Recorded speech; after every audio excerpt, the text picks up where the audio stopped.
The Cuckoo's Calling by Robert Galbraith.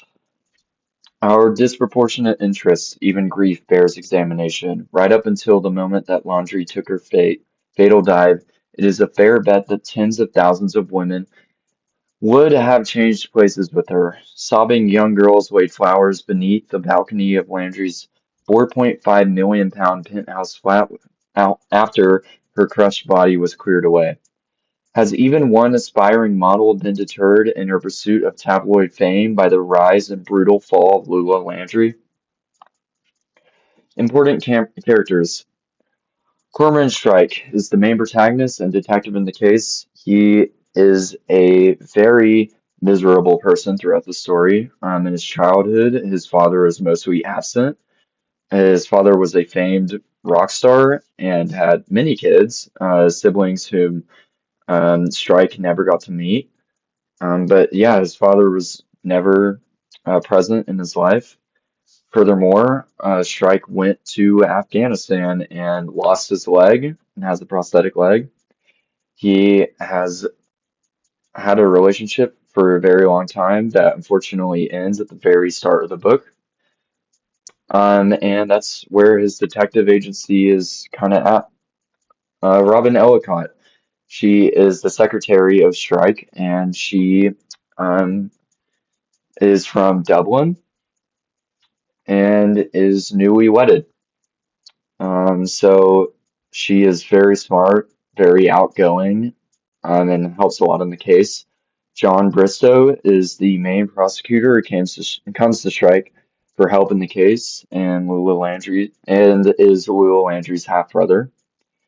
John Bristow has a lot of theories as to why this case of Lula Landry is ruled out to be wrong by suicide.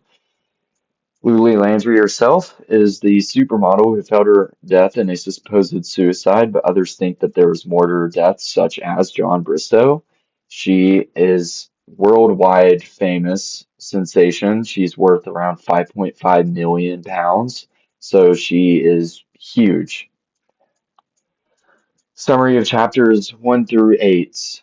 So, Robin, who has just moved from Dublin to now London with her fiance Matthew, makes her way through London to Strike's office, whom she has never met. She is a temporary secretary, meaning that this is only a temporary job, and she's with Strike for about a week until she moves to find another job that's permanent. Strike, barely on his feet in his office, is wakes up from a terrible night where he had broken up with his now ex-girlfriend Charlotte.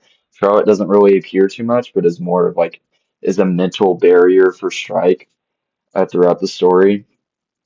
Strike's business is terrible. It's a complete mess. The clients that he has um, don't pay him at all, so he's making no revenue and he isn't having any new clients come in.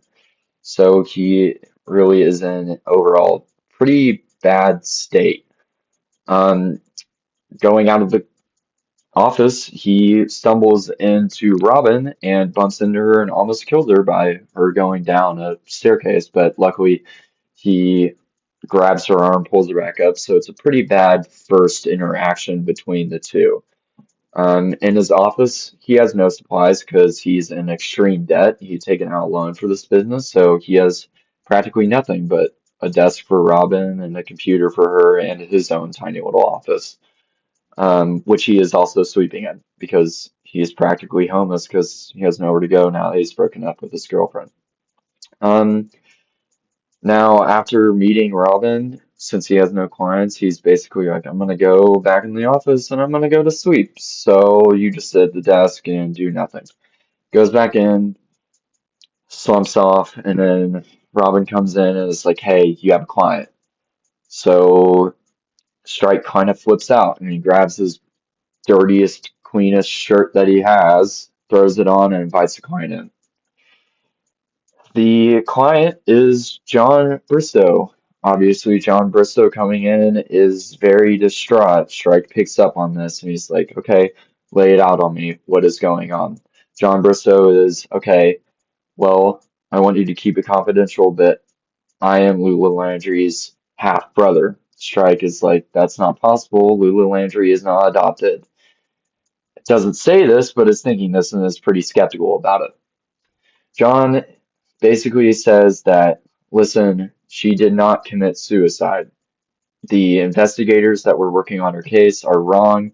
They skimmed over her investigation and immediately ruled it as a suicide. There's other evidence pointing to a darker case of what is really going on here.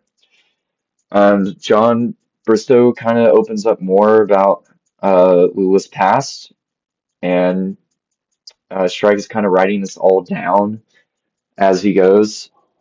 Some of it is just common sense, like, for example, he points out that Lula had a drug history, really bad drug history, which Strike knows, but she also went to rehab, so that can't be a factor onto why she committed suicide.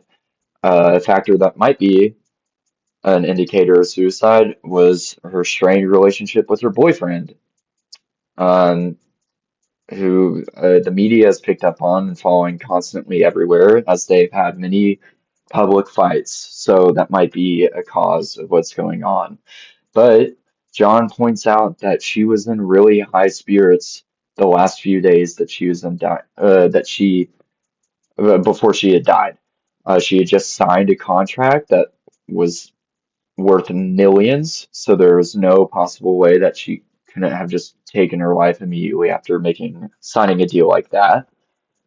But Strike had seen many suicide cases before, and he was like, this guy is just going through grief and can't, you know, accept that his sister or what he maybe is. Strike's pretty still skeptical that this is actually your half brother. Um, but basically, Strike is just like, listen, I'm not going to take your money because I'm not going to find anything on this. It was a suicide. I'm sorry. John then flips out on Strike and is like cussing at him, saying all these terrible things. And Strike is basically like, okay, well, I'll take the case anyway because I need the money. And John is a very, very wealthy man. He comes from a very wealthy family and he owns a firm. So, Strike and Robin get to work.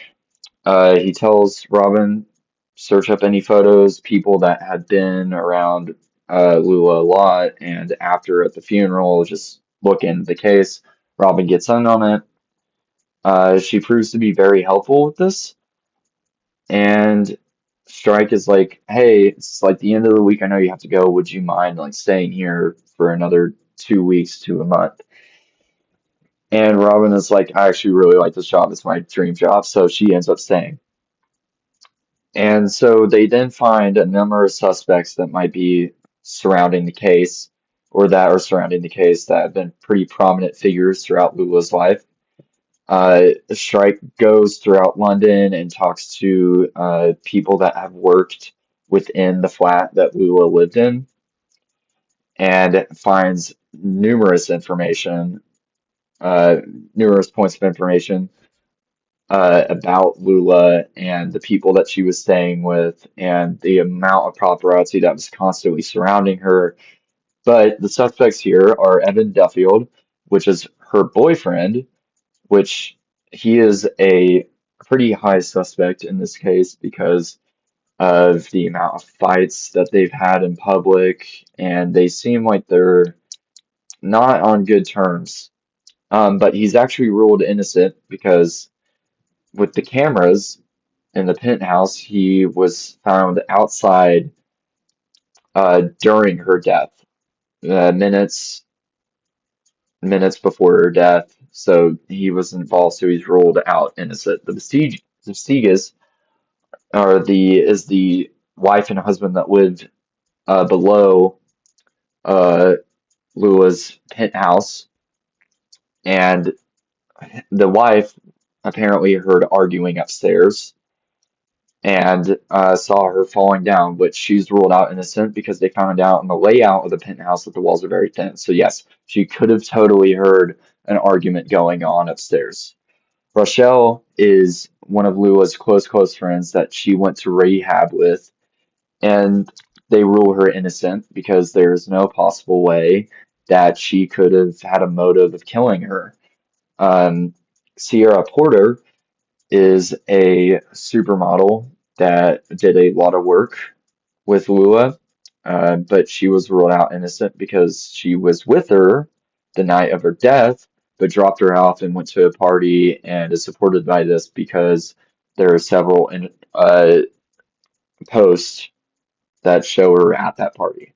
Guy Sume is the um, person or is the main promoter or was the main promoter of Lula and was very upset about the entire thing, but he didn't have any gain from her death at all and was extremely close. Kieran actually was very open about the investigation, was a close friend, and gave out evidence about a laptop that belonged to Lua. And that laptop leads us into the second part. So Robin researches the laptop, finds that it's in an evidence bag within a police station. But before this actually happens, uh, Strike goes and talks to one of the security guys who worked at the penthouse when Lou was staying there and on the night of her death. So he tells that nobody could have gone in or out of that building because they're so locked down and they have so many cameras. So this rules out all the suspects and how they're innocent. So how could anybody have gone in? So this goes back to the laptop. And so Strike is good friends with a lot of the people down at the police station, and he has a warrant for the laptop. And so they pull a few strings and they get the laptop. This laptop reveals that there was an actual will that, um, okay, so real. There's a will from Lula. She changed her will to go to her biological brother Jonah. And so this opens up more, the laptop opens up more about the Bristow's uh, financial situation, and it's apparently very strained. Bristow, at the start of the story, John Bristow was kind of like, listen, I've been seeing my mother a lot. Lula hasn't been seeing us or anything. And those were all fabricated lies. Um, on this laptop, they find out that John actually had a very strained relationship with his mother. And on the other side, Lula was actually very close with his mother. And so they had a pretty huge fortune, even though I just said that they were financially unstable. But basically what happens is uh, Lady Bristow is about to die. And all that inheritance is most likely going to go to Lula if she was still alive. And John is now with this new will going to going to Lula's biological brother. This is a problem because John won't get any inheritance from either side of the family. So he's going to miss out on a huge fortune unless he can kill Lula and get one part of the inheritance from his mother because she'll have nobody else to give it to. So, and also, John knew the layout of the flat. He knew blind spots in the area, and nobody knew where he was on the night of Lewis' death, which furthermore points to evidence that makes him guilty. So Strike invites him into his office, and he lays out the evidence in front of him. John is fuming and attacks Strike, in which Strike subsequently kills him. Um, so I don't know why John would go and back and be like, hey, can you search this case? Probably because he wanted to keep a close eye on the investigation, which is still kind of weird because the cops had ruled it out as a suicide. So there's I don't know, there's not much point in that. Personal connection. I really like the author, J.K. Rowling. Her work is unmistakable. Harry Potter, love that case. Um, but the Harry Potter series has a great deal of mystery in it. Uh, a story that this book reminds me of is the Princess Diana case.